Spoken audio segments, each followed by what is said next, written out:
Hey guys, I'm Steph with Engaged. I want to answer the question, what is the most difficult part of planning a wedding?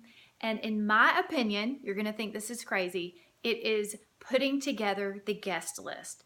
So the guest list is something that has to be done pretty early in your planning because you have to know how many guests you're planning before you book your venue and as you're working on your budgeting.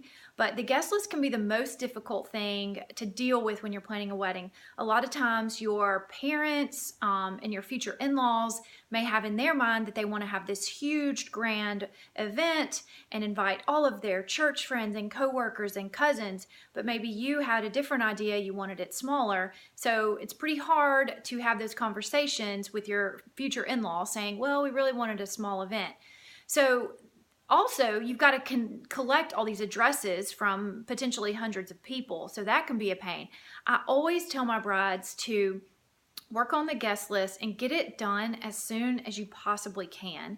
It's going to help you be organized during your planning, but that's also getting the worst part done with first. Like, that is really a struggle. Also, it's helpful to have so that you can send your save the dates in a timely manner. You can also have it to write thank you notes as you'll start receiving gifts, and you will also it'll be useful when you're planning your showers and parties when you want to invite people you already have their addresses. So the guest list is the most challenging part.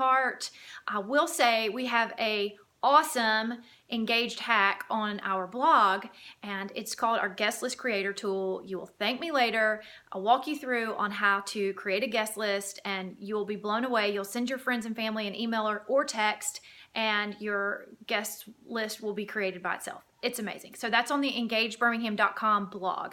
Go check it out. Thanks.